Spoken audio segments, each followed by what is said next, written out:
All right, everybody. Welcome to the podcast today. We have Deirdre from Mahaney Homes with us today. And Deirdre, why don't you introduce yourself? Well, hello. Thank you so much for having me. My name is Deirdre Mahaney Ostrowski. It's a mouthful. I am a realtor with Sotheby's Prominent Properties International Realty based out of Summit. I currently live in Madison. I work with my mother, who's been in this business for a very long time, and she is in Summit. Grew up in Short Hills, Millburn with you, Gabe. So it kind of all makes sense. We kind of cover the whole area. Is that your main area that you're focusing now? Is it the Summit area? Is it Madison? Like, where do you find yourself mostly?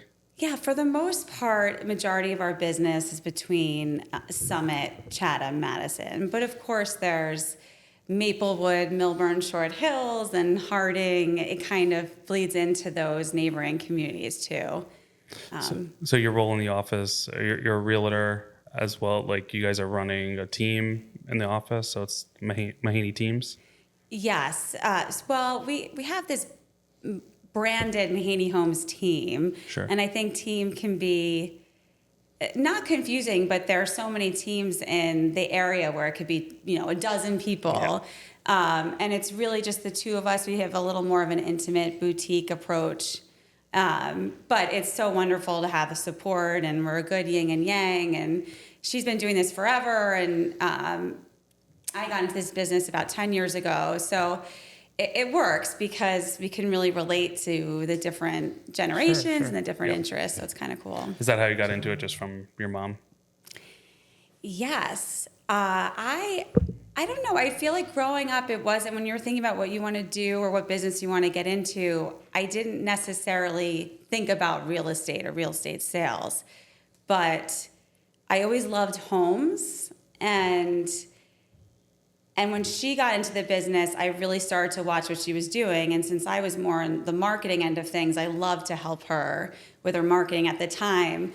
When she was doing a lot of Short Hills, higher end luxury listings, like, they weren't even using professional photographers at the time. Sure. Yeah, So I guess. Yeah, I was thinking about it on we the were ride over babies. here. I think literally we've known each other like 35 years, probably ish, 36 years.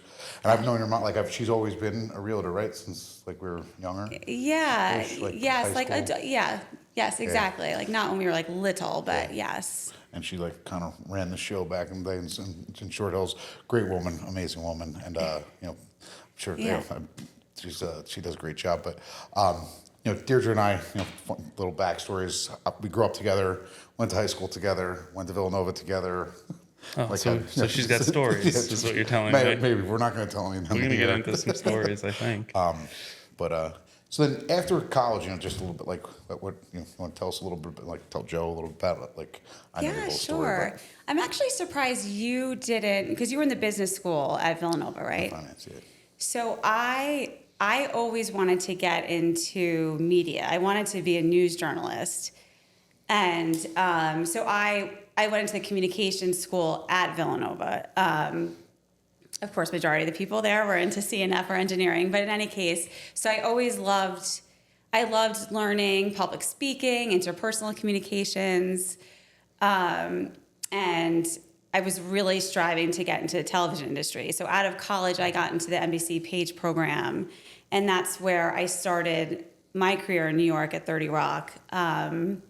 And was there for quite some time. But during those years, while I was learning so much about PR and television production and the whole gamut under that umbrella, I was watching my mom grow this pretty incredible business and seeing her essentially work for herself. And I always felt like I was working for the man a bit, and which can be great.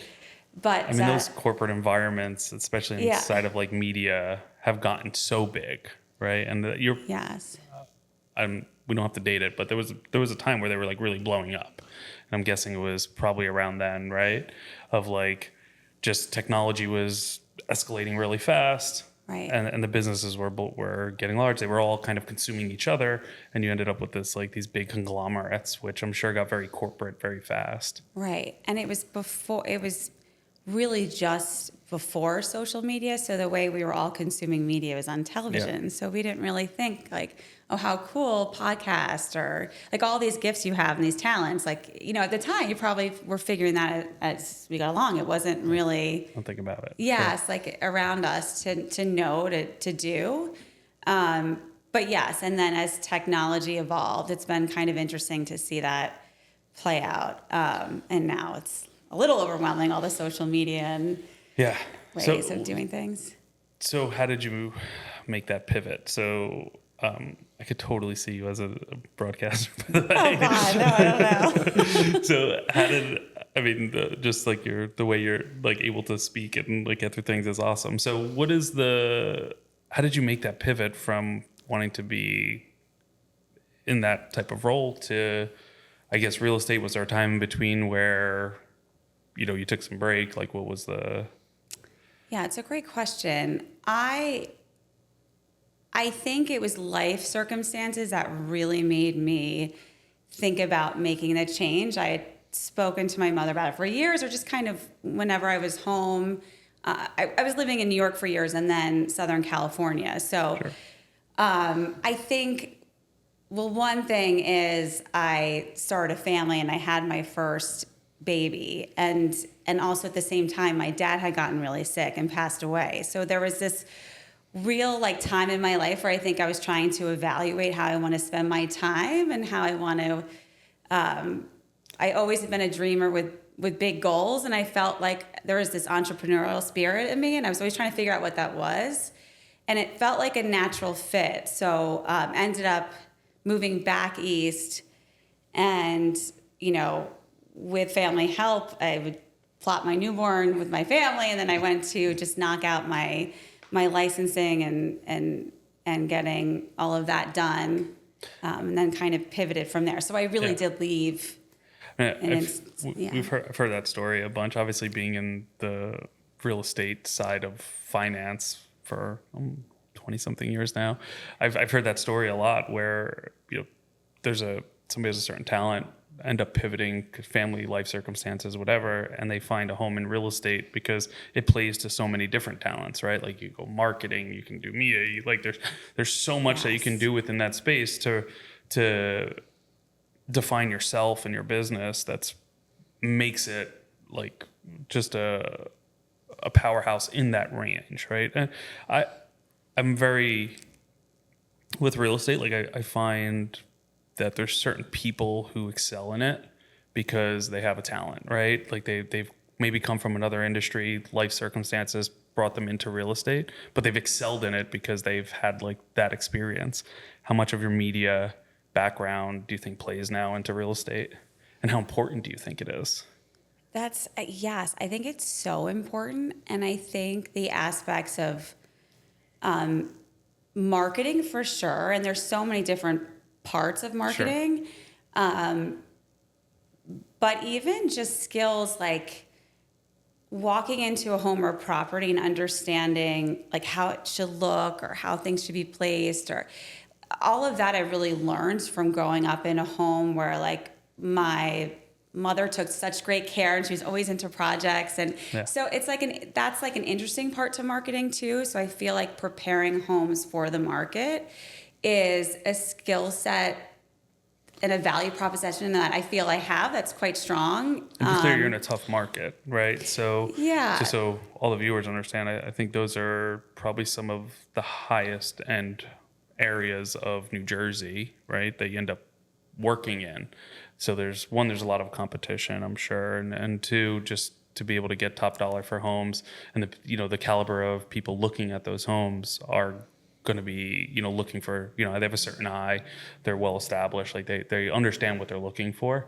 So Deirdre's not going to say this, so I'm going to say it for her, but like she is, I don't want to embarrass her too much, but she's like literally one of the best people you could meet. So like trustworthy wise, like you look for quality, and when you're making that kind of investment, I think that's definitely one of her biggest strengths. Also, just being able to, just knowing her for this long, like being able to have a very intelligent conversation with anyone. You said something about the clientele in this area, it's got to be Yeah. very tough. But if you can have an intelligent conversation with anyone about anything, like you're just you're a person for that. But Well, so do you. That's why we've always been so close, because I think we both have high EQ, which is like something I think is hard to that find. emotional intelligence is so huge in this business and so many businesses. It's really understanding people, understanding what they need, understanding like how to negotiate. It's not, when I got into this business and I was learning from other agents, I felt like it was very adversarial. I don't know if that was a generational thing, but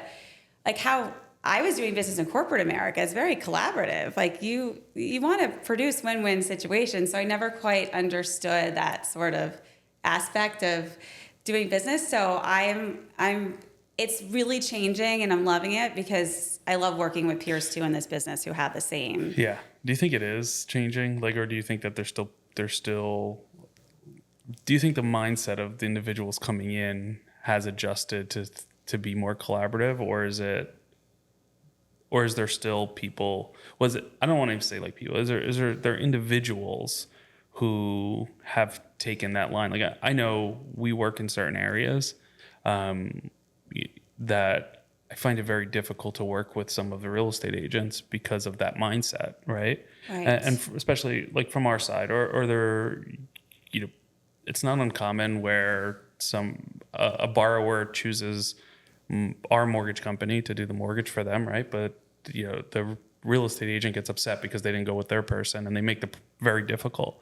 And I find that to be like almost demographic driven in a way, versus in the more affluent areas, we don't get that sort of pushback because everybody is like well educated on who to use or who they want to use or have a relationship, and it's well known, right? Like people are just like, okay, I know that I'm never gonna win every one of those battles, right? Or my guy is not gonna be the one that does every mortgage that I do because this person works at this company and they have a relationship or whatever it is. But I to your point, I do think that there's still pockets of that need to switch over because our industry really needs that collaboration. It's been so stagnant for so long. Right. Right. There's that taking it to the next level is only going to happen by like individuals like yourself, like collaborating, being more active, showing that there is a better way to do it. And it doesn't have to be a war zone every day. No, and if you think about it, it doesn't help the market. It doesn't help anyone to have one person or two teams that monopolize the market, right? Same for lenders. I think when you bring in many different talented people who are working really hard for you, losing sleep at night, for their clients, like those are the people you want to work with.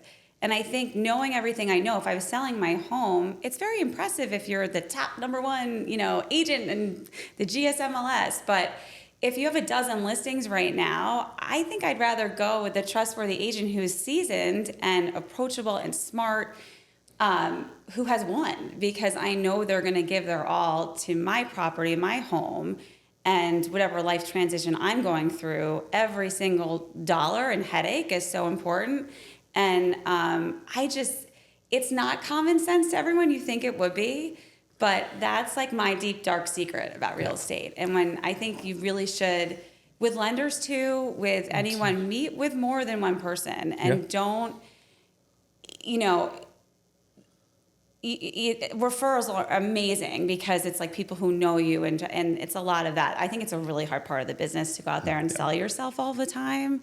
So I try to have more of an organic approach, but we all have to like pick it up. But to create this culture of collaboration, I do it with some agents. We're all different brokerages. We meet for coffee. We help each other out.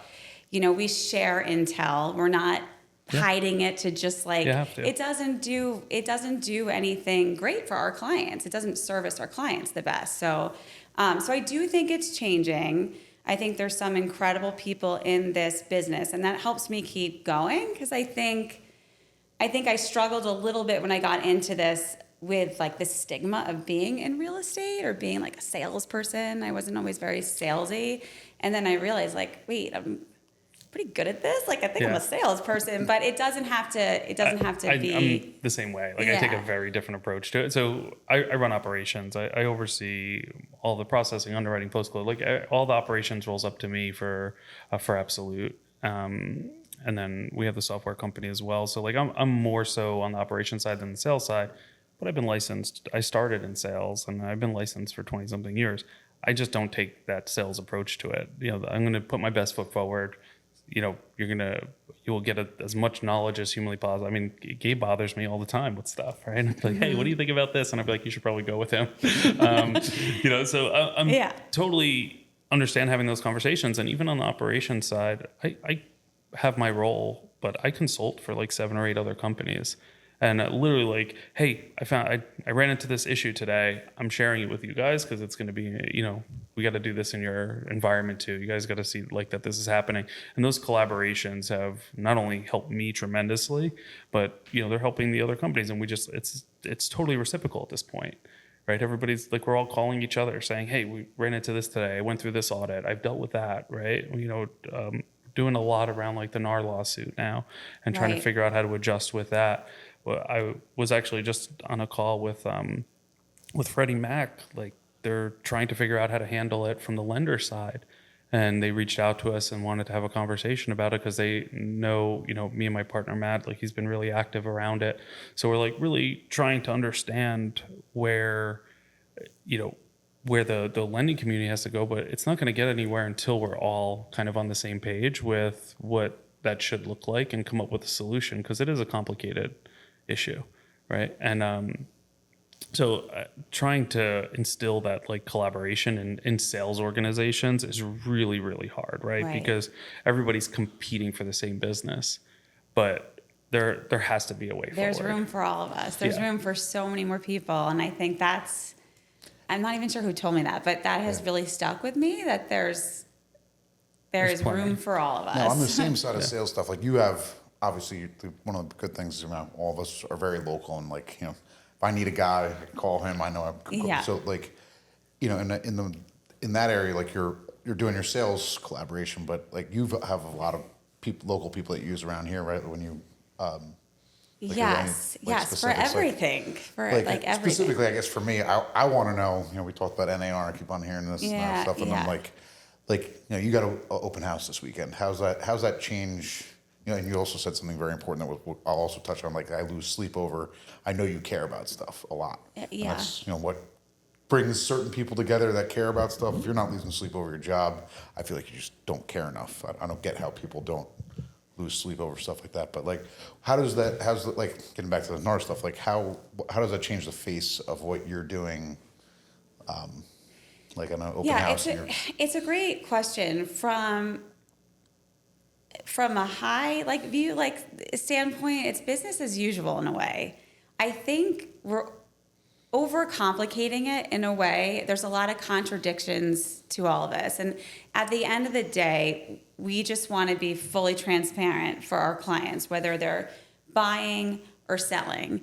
And I've always tried to really think 2 steps ahead and try to give everyone as much information as I can, so they really feel like it's a process with integrity, where their interests are first. And really the way I look at the NAR settlement and all of this is this just more documentation to support that. Yeah. It's a little much. It's a little potentially overkill, but in a way, I don't believe I'm spinning this. I really believe this. Like I think when you're working with a buyer, now you have to really like read through this whole agreement with them and have them sign it. It's valuing like your time and yourself, because I think a lot of people just think, you know, realtors and lenders and inspectors and attorneys like have it easy, and it's a really hard industry. Yeah. And not always do transactions work out, and you're trying to do what's best for your client. So I mean, I will back out of something if it's best for my client, and that may mean I never get compensated for it. But so I don't feel as worried about it. I just am a rule follower, though. So like today, I went to my office and I'm printing out all the things I need to have at the open house, because we have to have very specific documentation, like a sign in an acrylic frame that says, at this open house, I am representing the seller. You know, anything you tell me is not in confidence. My fiduciary responsibility is to the seller. You can talk to me, and so it's Is Sotheby's taking any certain stance on it? Like, are they making you sign buyer agency agreements, like for open houses? Like, is there like a single day showing if somebody doesn't show up with an agent? Like, I've heard so many different variations of. Uh, New Jersey did. I think New Jersey is one of the few states at this point that has actually put some like call like regulatory guidance around it. Most other states haven't yet, Right. from what I can tell. I think there's one other state that has. I don't remember, but New Jersey was like one of the first to do it. And I don't know why they jumped to doing that, because it was simply a civil lawsuit essentially, right? That they've turned into regulation, which is fine, but Right. cart before the horse a little bit. I think everybody had to kind of digest it a little bit further and figure out really what do the buyers and clients need to see, right? I've been working in a highly regulated, the banking side of it. We've had disclosures, we've had changes, we've had compensation changes. We're used to it. Right? We get something course. every couple years that like changes the way we have to do things, changes documentation, puts it in front. And you're right, like by and large hasn't changed a ton, right? I mean, I definitely feel that it's made our industry a little bit better and has weeded out some of the garbage, but the people who've always done it correctly just kind of continued doing business, right? And Right. they make the small little tweaks and adjustments to your processes, and it doesn't affect you. Yeah. And I think you just have to be clear about your value in the process. And then so far it's been a non-issue Yeah. because I think there are hiccups if we put it on the buyers, to save more cash. I mean, everyone's struggling right now in this market. I feel very empathetic to the buyers. So How do you that's think the last thing I want them. sellers? How do you think the sellers are reacting to it? Because like we've had a lot in like that Monmouth County area where we've seen sellers like really balking at it, right? Saying like, well, I don't have to pay, buyer commission. Like I don't want to, and they have the right to do that now, right? And Right. they've always had the right to do that technically, Right. Like, but now it's becoming more of a thing, right? And not because the real estate agents or the companies are pushing it, but because it's such a big thing that everybody's starting to know about it. So, like, Yeah. have you ran into that at all? I mean, look, there's always going to be those people, right? Yeah. I'm sure there's like Basking Ridge, Florham Park, the Madison area parents Facebook Yeah. page, Chatham Summit area mom Yeah. page, and like every day there's like, I have a home I'm going to sell, I'm not working with a realtor, like just, Yeah. and there's always going to be those people who feel like they just don't see the value in it. They want to handle it. It's not hard. They're going to net the most money and find keep this like bulletproof deal together. And we all know how complex it can be. And I find myself not even reaching out to those people. Maybe I should, or that's but my point in that is there's always going to be that mentality. But I think if you align yourself with people who listen and are Yeah. bright and can kind of like The hard part. are educated about you, like really, and it's Yeah. less of a hard sell, I don't, In and I that agree. way. I don't think it is a sell, right? I think it's almost like it's a Right. conversation of like, hey, here are your options, Correct. right? I can make a suggestion of what we're going to get the most outreach, the most buyers Right. to the table and try to get the top dollar for it. But ultimately it's their call, right? And I think that was the purpose of the settlement, was that there was a lot of real estate transactions where sellers didn't think they had a choice. Right. Right. And this is different parts of the country, so we don't know how they do it. 100%. They don't have you two running, the lending operations and me on the sales, like that. It's different. We Absolute does business in 34 states, 35 states, that it is so different state to state that it's mind blowing. It's like you could be in rural Pennsylvania or South Florida and you're dealing with total separate way transactions are done, how they're communicated, attorneys are involved, not involved. Like there's so many different nuances to a transaction that I agree we're not as affected as it, like it's almost like we're in a little bit of a bubble here, right? Right. But at the same time, I'm kind of happy to see a little bit of regulatory involvement into the real estate world, right? And Yes. you know, there are, was it like the number of agents is really high now. I was looking at it not too long ago, and just in New Jersey, it's like, whatever the number was. But I think the reality is, just like the lending industry went through a little bit of weeding out of the people that just had license, did one transaction every 2 years, never really got, a foothold. But then when they had something, it was the most important thing in the world, and they messed up from start to finish. I think the business needs to get to the point like you guys are treating it more professionally.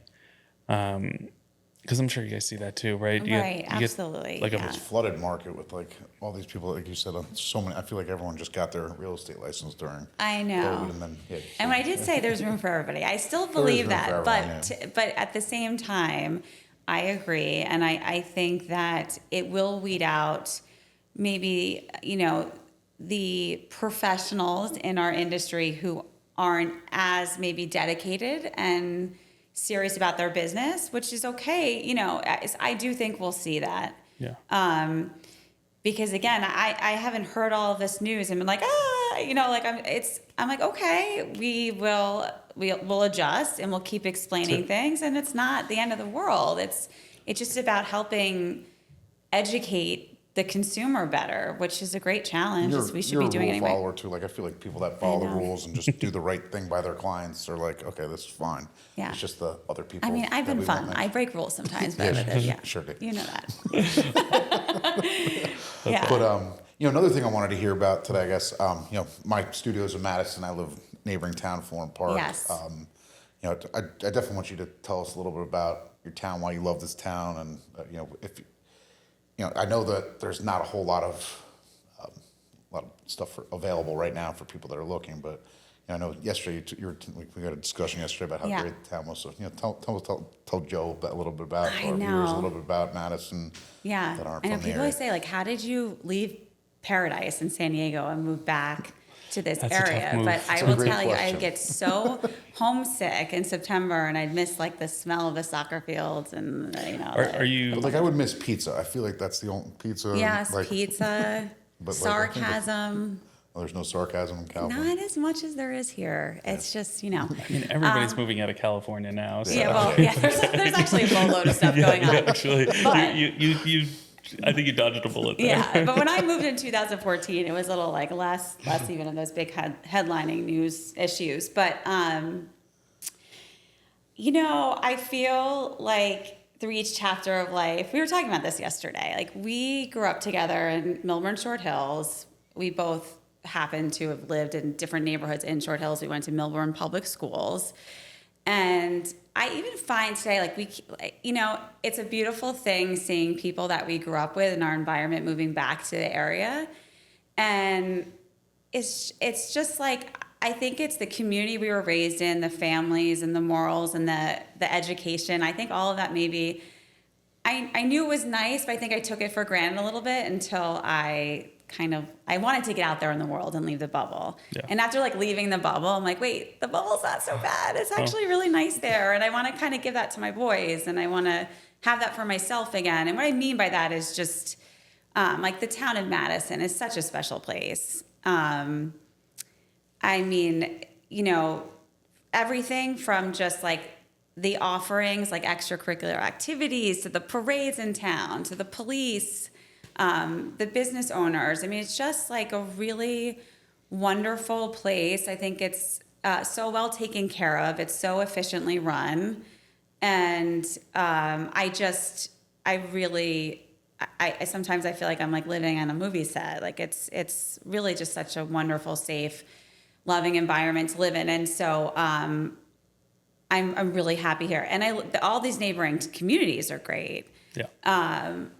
I feel a little more biased towards Madison just because I'm here and it's my community, but I have, I have a sister in Summit, a mom, like we're all over, and there's I- different reasons for loving all these towns. And they're all great schools, and obviously the access to New York is great.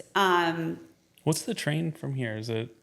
I think Milburn's 34 minutes. What is it Yeah, from? it's like Yeah, it's a little bit more of maybe like a 45 maybe, right? yeah, it's a little bit more. Of I know from a Basking Ridge trek. it's like 60. They do have a new But you service get that a lot of people use. And the architecture here, that Yeah. gorgeous train station. I mean, it's like, it really is so nice. Like when you come out and you look at Town Hall. It is and beautiful. Yeah, it's really nice. But you were asking me about, I was going to tell you something I'm forgetting right now about why. Oh, well, another so big part of my life is I'm a special needs parent. And my older son is on the spectrum, and that was a whole other. I actually got my license before I knew that, and I had that diagnosis. But when that happened, which completely changed my life, and all of a sudden you need to become like a medical pro and a parent pro and all these other things. So it definitely changes the course of your life. But in any event, Madison schools and the community itself have been incredible.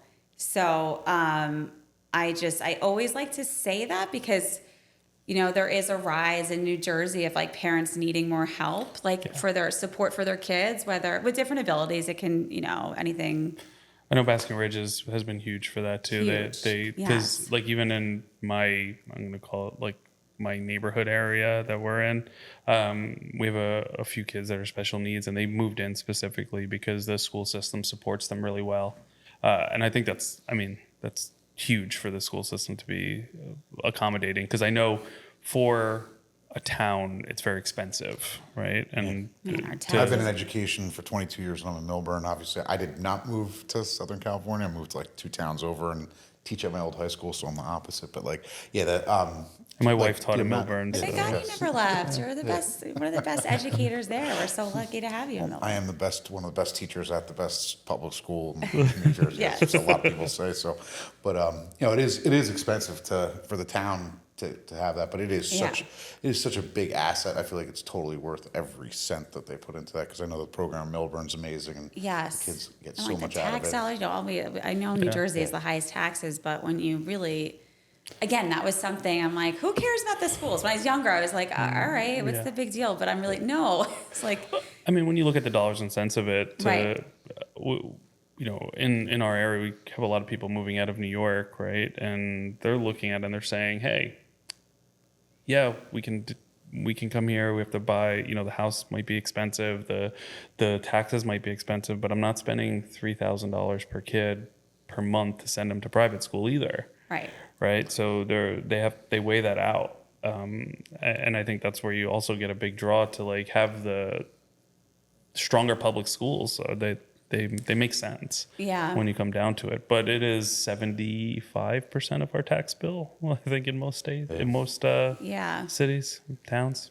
And I think like generationally, how we live now is a little different than we were younger. So, like, I don't remember having block parties, for example. You know, Yeah. and I know this sounds silly, but I actually think this is a huge part of real estate and investments. When people are making like, for the most part, this is their hugest investment. By far. Yeah. And, you know, you hear realtors say a lot, like, I sell lifestyle, not just a home. It's so true. And what comes with that is, you know, if it's a street where, you know, there's just a lot of young people or a mix, it's just, there's social activities, it's just we have a very social generation. I think maybe it's because when we were younger, our parents didn't all get crazy over sports or they didn't all play. I don't know. I think a lot of our parents like transplanted in from Yes. different Yeah, areas, yes, right? correct, And yes. they like built these communities in a way. Exactly, I mean, yeah. my wife and I both grew up in Springfield, and we had a lot of friends, and it was like, you know, community-wise, like everybody was there, but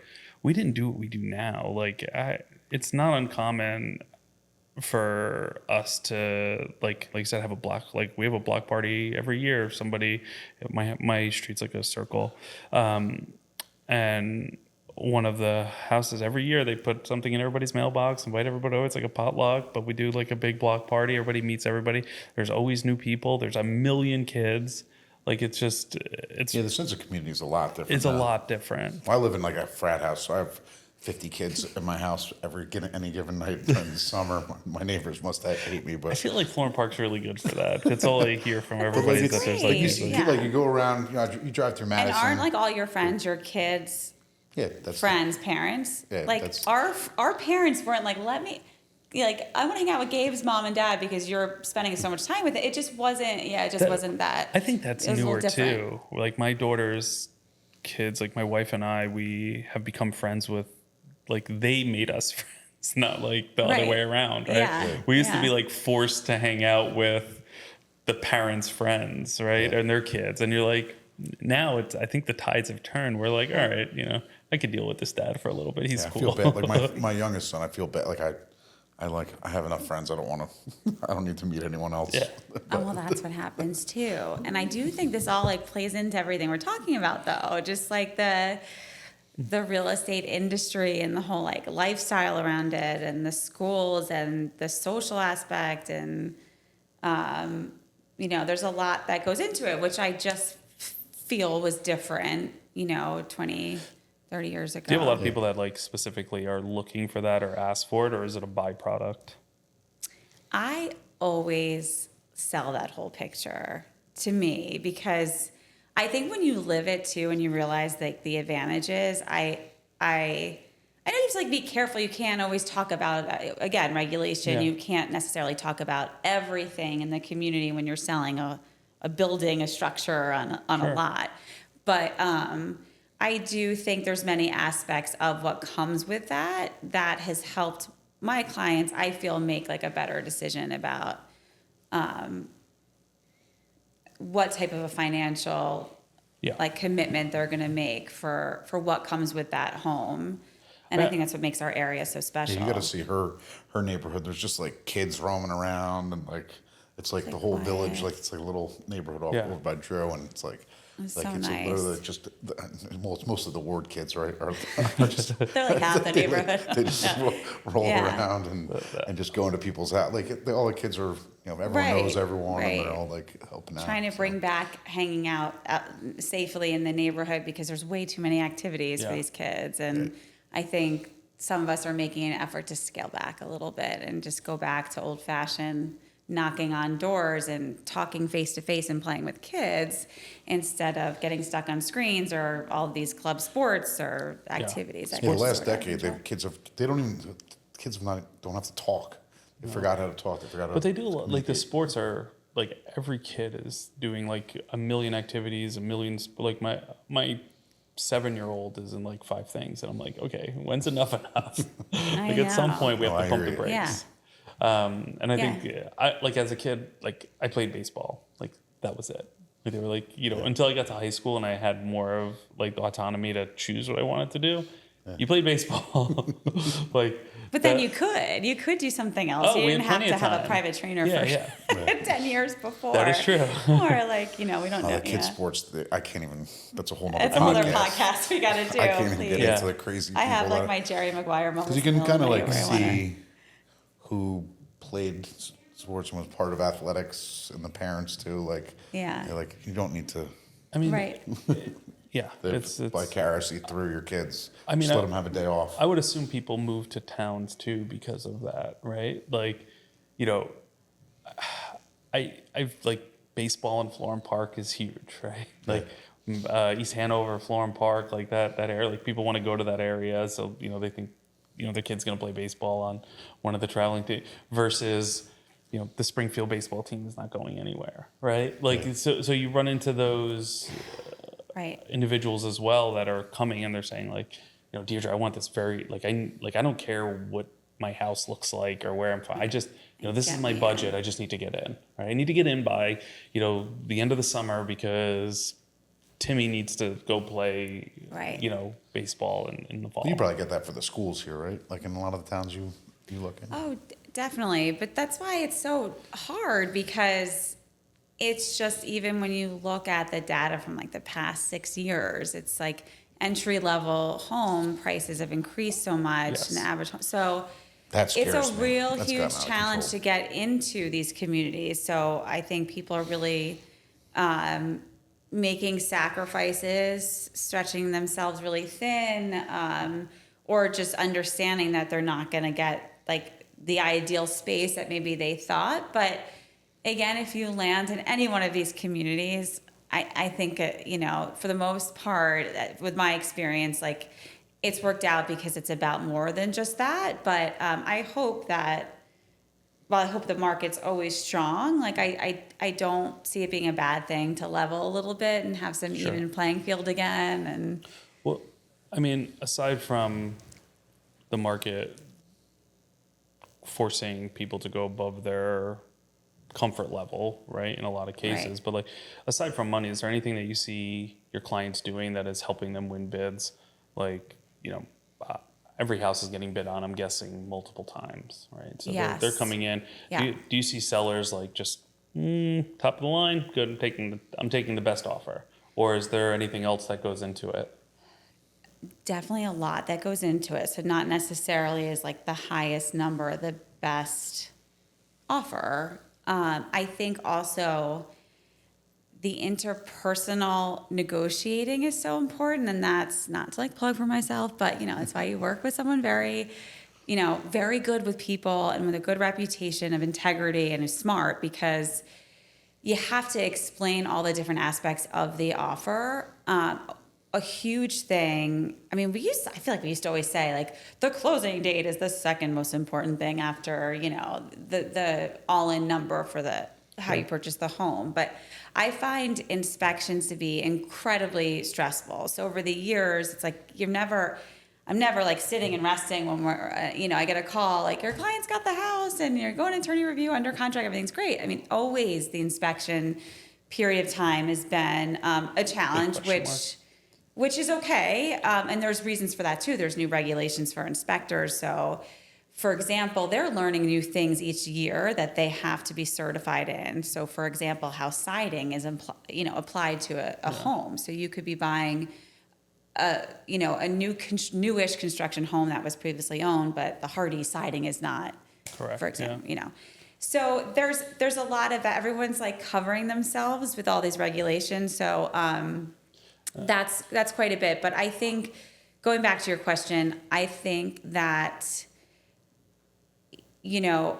sellers really need it to be a bulletproof concrete offer as best they can. So we're seeing appraisals being waived, or I've been seeing inspections being waived altogether, which I know some agents don't believe in supporting that at all. But again, it's about educating your client and the home and stuff. So there's definitely a lot more that goes into I it. mean, when I bought my home, I pretty much waived inspection. I said I got an inspection, Right. but I waived anything outside of like structural, right? And I said, hey, if there's anything little I didn't care about, I plan on doing work to the house anyway. He's But if also there- extremely handy and but knows if, a lot yeah, about but it. if there's anything That's that's nice. like majorly wrong with the house, I'm not going to come back to you for anything, but I want to know about it. So like that's kind of the way I Right. approached it. I know from the lender side, like for my clients, I always write out a nice letter to go along with it. Here's the client situation. Here's how we can be flexible, and I try to detail it out for their offer as best as possible, not just giving like your normal pre-approval letter, right? And I put them all through like underwriting, and we like really try to make it as close to a cash offer as humanly possible, right? Aside from somebody losing their job or Right. something like that. Of course, I have a yeah. pretty you could assume that it's concrete, and I've been successful with that. Like I've had agents tell me that like, hey, like first time they've seen that and it's worked really well. But I have to imagine that like even a letter from the client, hey, their situation, I'm trying to get into the schools. Here's my kid's situation. I have a special needs, child. The school's really good for like. Is there things like that that you've seen help motivate a seller to, pick A over B? So yes, however, going back to the hot buzzword today of regulations, there's these fair housing rules. So we're really not allowed now to have our buyers, or if you're on the listing side, present letters, love letters, they're kind of marketing them as, to the client. And I think I understand it, but I think the unfortunate part about it is, I think it is important. I think you can learn about people, and sometimes like when homeowners like sell their home, they really are entitled and allowed to do whatever they want. Sure. Just like when it comes to working with a realtor or not, selling it themselves, picking whoever they want to like buy, gifting the home to a relative. So I love people's stories, but I think there's a way you can do it without breaking any fair housing laws. Fair It's just- housing is a lot around Yeah. like demographically, Yeah. Isolating a buyer, right? Yeah. Saying, hey, like, you're not the right demographic for a community. But Right. I think there's, I don't know if, I think you can probably say that fair housing, like somebody just, knowing somebody's situation around why they want to move to an area Right. shouldn't affect that, right? And I would agree with you. Like, I'm sure there's always a stickler out there who could say, like, actually, but I think the reality is, even when I sold my house, like, I didn't use a realtor because I just didn't want to have to make that choice of who I used. And all of our referral partners Yeah. and everything else, I Yeah. was like, I'm That's just going to hard. go out this one myself. Yeah. I got to meet everybody, right? I got to meet even if they brought a realtor, I was okay with paying a commission. I said, you could come see the property with your agent. I was fine with it. And but I got to meet everybody. Yeah. Which like certainly played into my decision of who I sold the house to, right? The individual looked like he spoke, acted, communicated to me that he was going to be great to work with through the transaction, and it wasn't just going to be Right. somebody who's asking me like, oh, this doorknob is loose. Like, Right. it plays a difference for sure. Yes. And that's why I love open houses too, when you get to meet people and hear their story. And, maybe it's someone like a family welcoming a baby, or it's a couple looking for their first home, or it's empty nesters who, want less space, but they want to bring their family together. So like there's all different,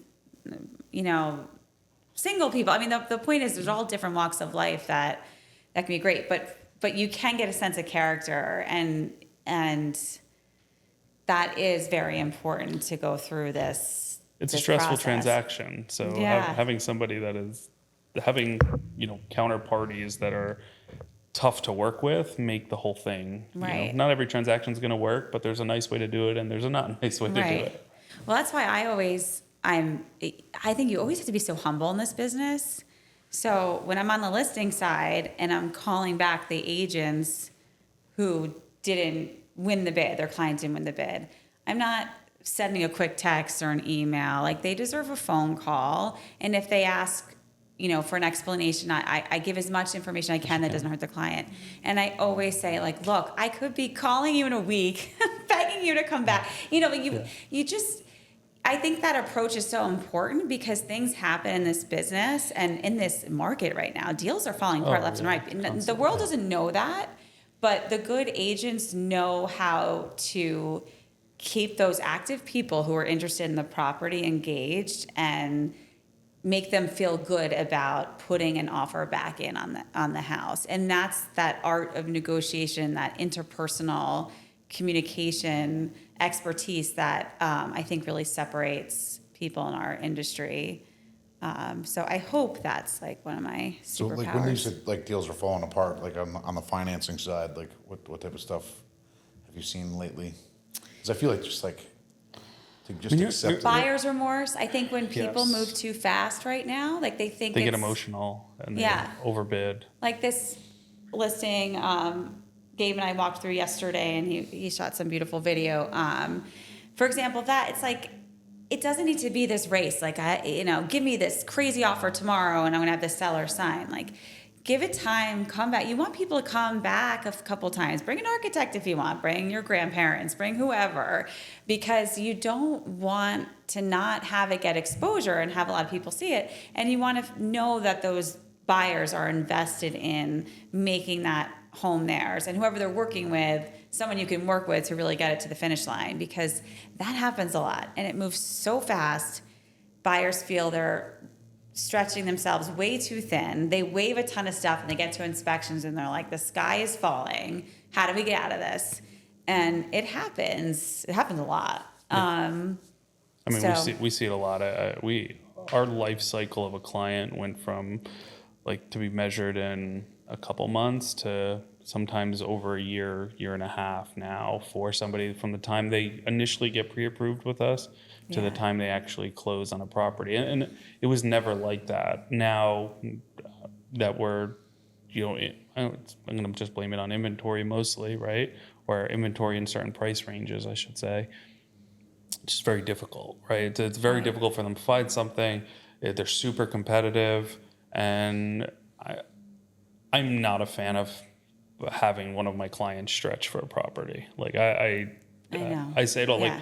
Like I know what it costs to live in some of these communities. Kids in sports. I don't know how some of these people are paying that It money. doesn't. Right, or you need sleeping to at get a night. car once you get here. Yeah, I mean, that's right? another You need a monthly car. expense. And the electric bill, did you what's your electric bill this I don't month? even want to talk about it. Oh my God. You want- I guess look we at should your all be looking electric into bill this year? solar. Madison's very into educating the community members about Oh, you have switching to solar? solar. No, I don't have solar yet. I'm just Just have to say, like, man, you're cool. I have a if you couple of solar. neighbors who are experts with it, and I should talk to them about it because apparently My it's bill very- last month was $880.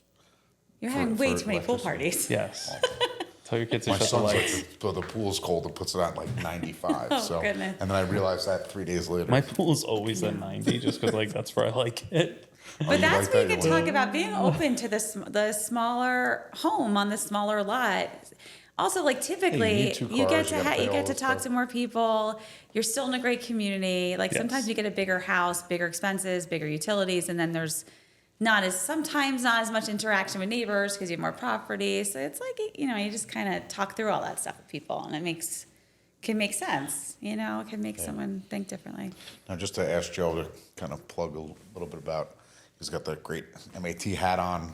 I was going to ask you about So your that's the hat. mortgage. My kids call it Monsters Inc. It's Monsters, a I think. very cool logo. Thank you. I like that. So we have a technology company called Mortgage Automation Technologies, and we build it's a point of sale system for the mortgage industry, but we just released a product for agents called the Big Agent. And really what it's meant to be is kind of a alternative to like an internal listing instead of like just going MLS, right? Having your own internal system to manage your clients, open house check-ins, right? To like digitize this whole process, and then also be able to kind of market your properties internally, not via the MLS, right? Because that's a big part of the NAR lawsuit was what MLS was doing, right? And the way that you were marketing it out. But there's Right. nothing against internally you as a company marketing what the terms of that property is, right? So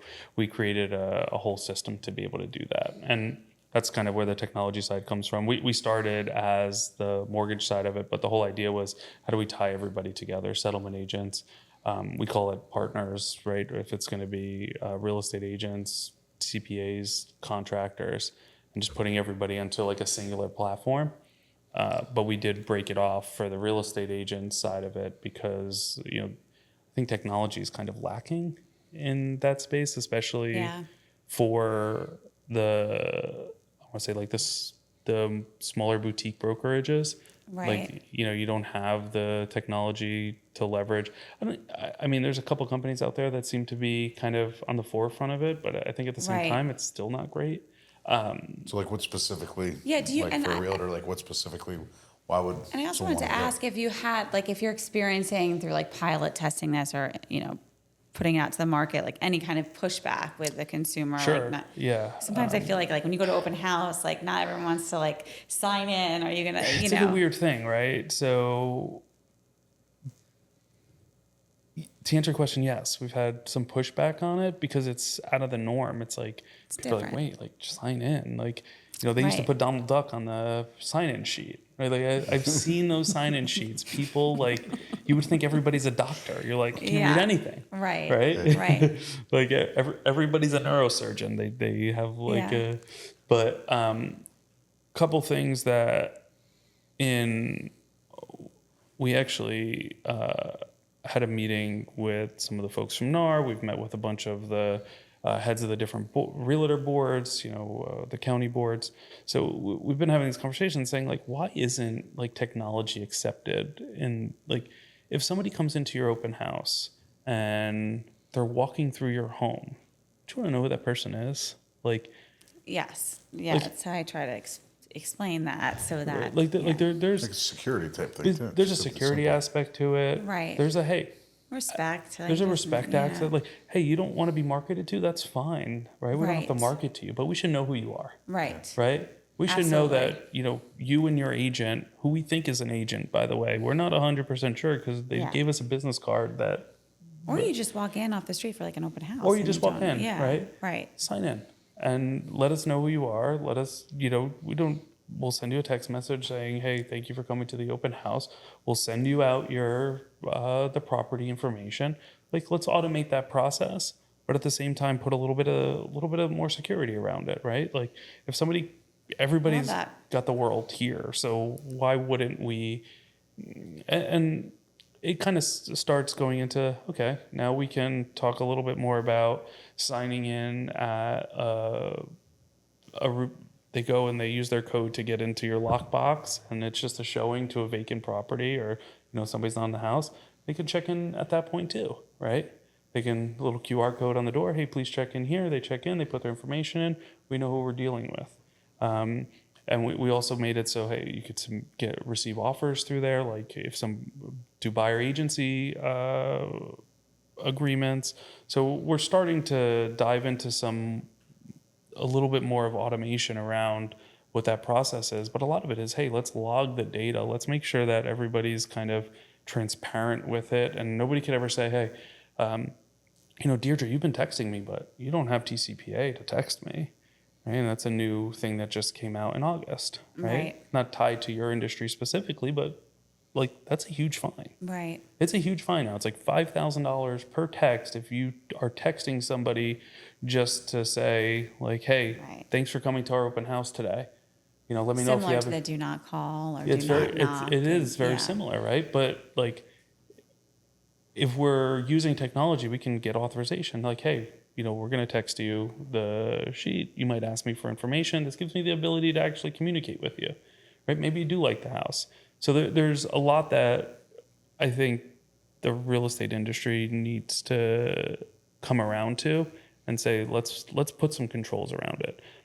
I think it's North Carolina. There's one state that actually requires ID to get into an open house, which like kind of makes sense. Right. Right. Right. Like, yeah. Yeah. Especially so personally. Are you doing like the post pending part of the transaction too? Like I could see that being an extremely valuable thing for in terms of like your loan commitment letters just come Yeah, in, so- the inspections A are little bit about resolved. the yeah, whole- so We were talking about. I'm like, that's The smart. I mean, whole- sign me up. I love Yeah. that idea. when I know you work with Alex once in a while, or seen some of your transactions through Absolute, like you could actually follow the transactions and the clients. You could even upload documents back to us. Hey, we have a contract. We have an updated addendum. You just like from your phone, log in, grab the client, take a picture of the document, and send it over. Right? That's why I love working with A Absolute because you can't over communicate. Yeah. And everyone's so busy. Like, I still have sometimes archaic systems like Sure. my Post-its and I call and I'm like, did I send you utility info? But I do think about how that could be automated. I mean, some large teams have like individuals who just do that. But I think when you want to be intimately involved with each step and not have like a massive team, Yep. I could see that being like an incredibly valuable resource. Even when And how does it like help on communications? Yeah, so throughout like the whole every process? status, every time, it's actually tied directly into like our loan origination system. So if our underwriter approves it, you get a notification that it's approved, right? Hey, this loan's been approved, commitment's available, like everything's there, right? And up to a certain point of like disclosure of what we're allowed to do, right? Right. But from a status perspective, we Right. can give you statuses all along the way. Even looking up like details, things that have changed, like there's a lot of communication through the system that makes it just seamless where you're not questioning, hey, I need a copy of the pre-approval, your ability to update a pre-approval, right, from the agent side. So our loan officer could go in and set some caps for you and say, hey, this is where this buyer kind of needs to live.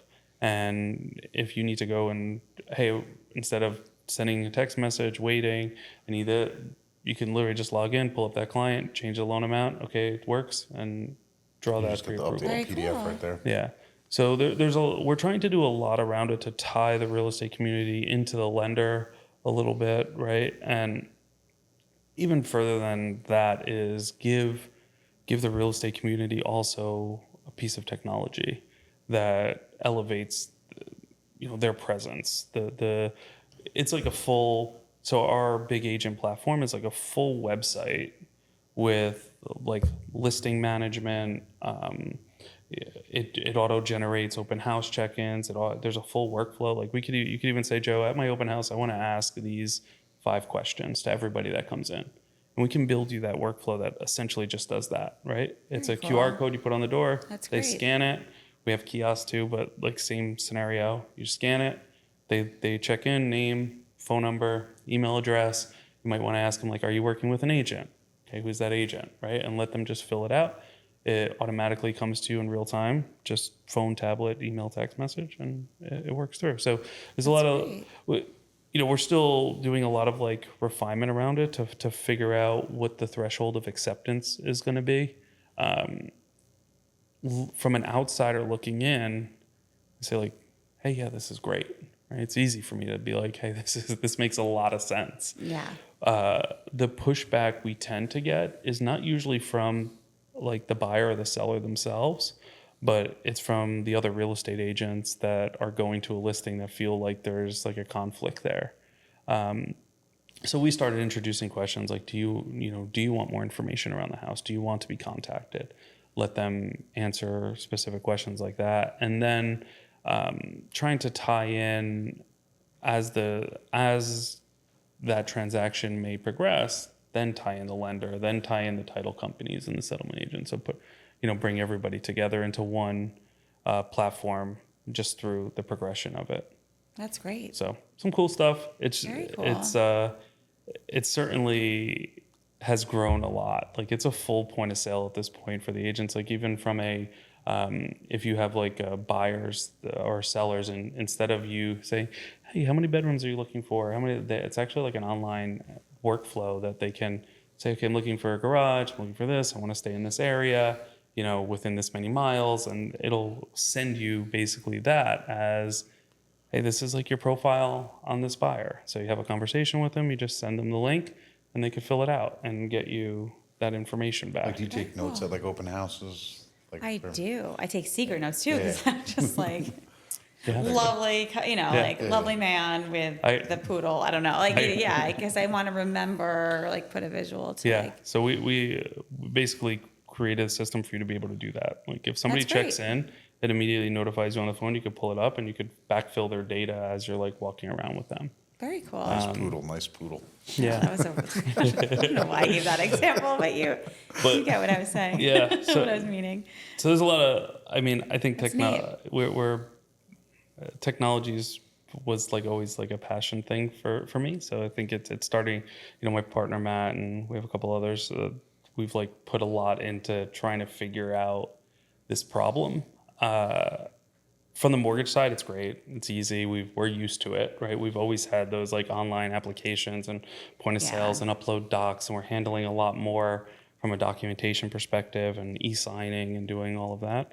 Now just trying to tie the real estate community into that sort of environment. It's been challenging, but I think that there's a path forward. That's great. So it's pretty cool. I'd be Yeah, happy to share that with all my colleagues Yeah. too. I think that's great. Yeah. I had one little clip I wanted to ask you about. So you said a lot before. Like one more last thing. I don't know how much time you got left. I'm okay. It's 5:30. Yeah. You said you have a lot of clients that are moving to the area. Like if you were to say, I know your favorite town's Madison, obviously. Like if you were to try and Wow. sell me on this area, like go. Well, I don't think I'd say this is my favorite Yeah, town. no, you can't say 'cause, that, I don't want to. Yes.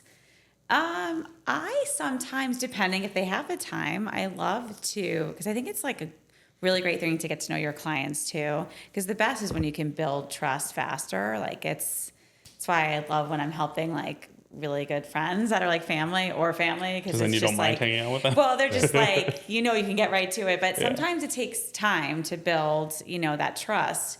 But I think also for people who don't know the area very well, I really do like to show a home in a different town and kind of just, if we can, ideally drive together and just kind of talk through the different sizes of the towns, whatever might be important to them, like the train schedules, the bus schedules, all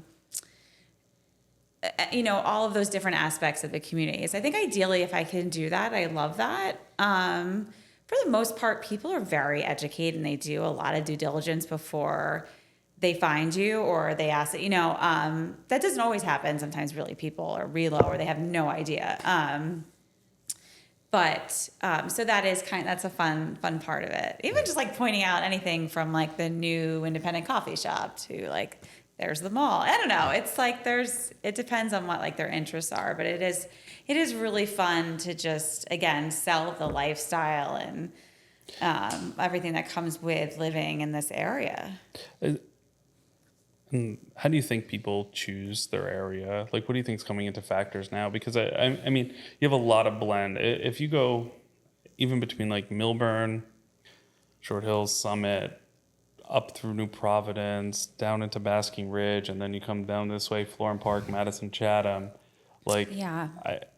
I don't want to say like the towns are all the same, but like you see some differences for sure, right? But what are you finding a lot of buyers are saying like, I'll take any of these towns at this point, like getting desperate? Or do you run into a lot of people that are like, I need Madison, that's all. Like I am, I have this mindset of where I want to be and it's Madison. Well, I think a big driving factor is people get really caught up in school ratings. And there's a whole, I try to get as involved as I can with like Board of Education meetings and educating myself on it. But there's like this whole apparent system behind it that doesn't really make it so accurate. So I think it can be like a little harmful if one of our schools in between our three communities that we live in are not like the 10 out of 10, like, Chatham maybe or Millburn. And there's, so I think the schools and the access to the city are two really big things. But when you start to talk about the other different aspects to the schools and what they provide, I think that helps people too. Like, or when people don't have kids yet or they have babies, it's like you don't know what their needs are going to be, but also like you might want them to be a big fish in a small pond. They might thrive better in that environment. Certainly our high school, like our class was like 180 kids at in the 90s, not to date ourselves, but granted, like the top half went to like Ivy League. So I think that's why people really killed themselves to pay those crazy taxes. Yeah. And then there was a trend where our peers' parents moved or sold their investments after we were done because it was so expensive. But so I still believe that's a huge part of it. Component. But quality of life, the way working from home and commuting has sort of evolved and going back, and I know we're seeing people really have to go back in the city. I think that also is a huge thing. People want to live, they don't want to, live to work. They want to work to live. So I think being in a community where they can walk to places or it's a quicker commute or they work for a pharmaceutical company and that might be closer to say Madison and Florham Park than Millburn, that those sort of things come into play too. You see a big draw to like the center of towns, like the towns that have those like nice centers. Madison, Summit has like I feel like the people really look for that. Westfield, same thing. Yeah, I'd say Westfield, Summit, and Madison. I definitely just, if I were taking a poll, you hear a little bit more of a reaction to like the downtown. Yeah. Like people just like love the little bit of vibrantness, to it. Restaurants, Yeah. So that definitely makes makes buyers, more excited for sure about like the community. And then you can tell them about like the, opening baseball day parades and like Gabe's I parties think and- my first like holiday parade here, I was like crying. I was like, I grew up a few towns over. I didn't know they had this like beautiful parade the Friday night after Thanksgiving. And it's like the whole town's, it's just like feels like a step back in time in a great way. It's a really special thing. So being able to share those like tidbits about the communities is really fun to do too. Cool. Nice. All right. Well, a little You short over on me? time, so thank you. Yeah. This was awesome. Thank you I for really having appreciate me. it. I could Really talk to you appreciate all day We long. could definitely have some fun with this and do it again. Yeah, Hey. yeah. I'm so looking forward to like working together more and Definitely. seeing you Perfect. more. So Definitely good. a lot we can do. Yeah. And Well, thank you very much. Gabe will have to throw a pool party for us. Yes, yes. It's like 95 degree in the middle of October. I'm sure it's